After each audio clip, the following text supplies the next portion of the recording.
Oh wow, yeah, stories of the India-Pakistan border, that's a good question. The stories are very many, all the times as a group, as Fanna-Fi-Allah, and as individuals we've crossed between India and Pakistan since almost 20 years now. Wagah, Atari border there with Amritsar and Lahore. It's a very unique border, and we've had, yeah, some really crazy experiences.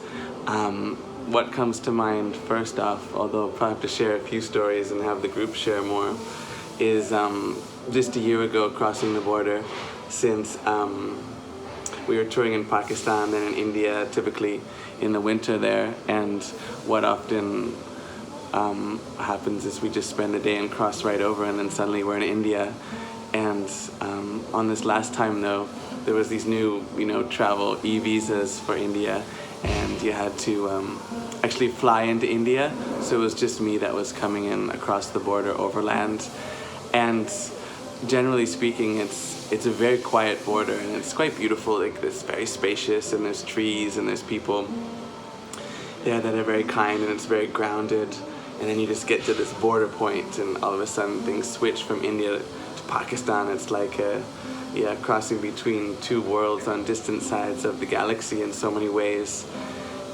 But leading up to it's very peaceful, because a lot of people aren't using that border, practically speaking, and a lot of Indians don't go to Pakistan every day, and a lot of Pakistanis don't go to India every day.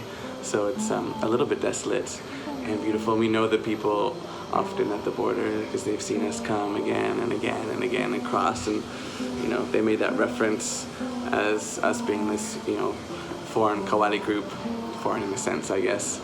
And yeah, the last time I went was really special.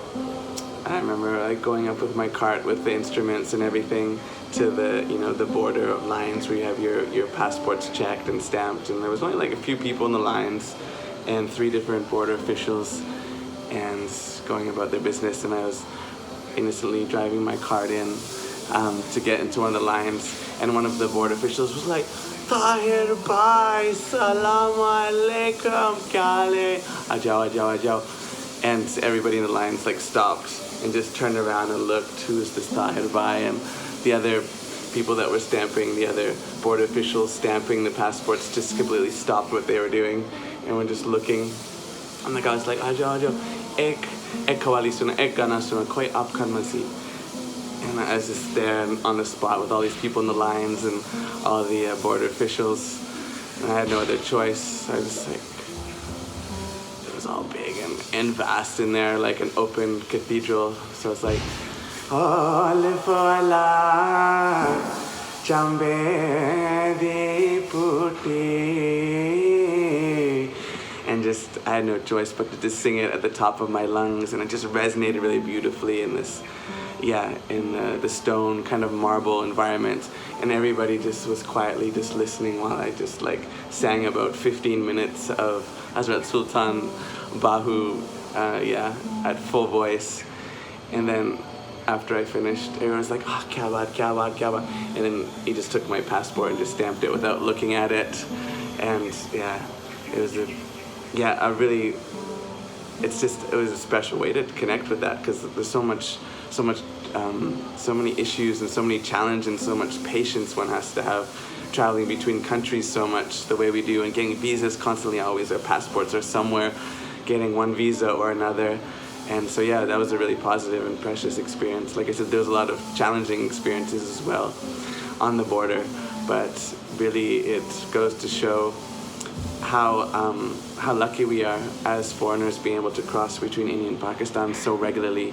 Like I said, 2 places, 2 countries of the same land that are so segregated, and also feel gratitude for the opportunity to be able to introduce Pakistanis to Indian culture and Indians to Pakistani culture, in the sense that, say, a Pakistani QAWWALI enthusiast will be following our YouTube channel or on social and be listening to all of our QAWWALIs all over the world on video, and then see a bhajan by Mirabai or Tulsi Das or Guru Ravidas or something, and be like, "Oh, what's this?" And it's sung in a similar andaz, and listen to it and develop an appreciation that way.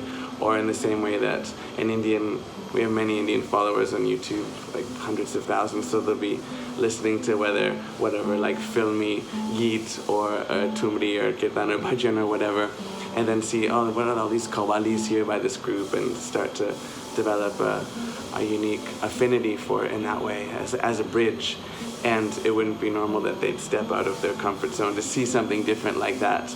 And so it just fills me with gratitude to have the opportunity as somebody from somewhere else, but be able to link the two cultures, even though it's just a little seed of connection in a vast ocean of division that's been happening for several generations now. It's nice to play that little part there and feel the response and feel the respect from the Pakistani audiences for the specifically Indian-related genres and vice versa. Yeah, it's really precious, and I hope to keep seeing this bloom. Just as at a lot of our concerts in the world, the theater will be filled with half Indians and half Pakistanis, both in mutual appreciation of the Urdu kalams or the Punjabi kalams or whatever they are. So yeah, special opportunity. And the stories between Wagah and Atari border, India, Pakistan, are many, so stay tuned for more. Thanks for the question.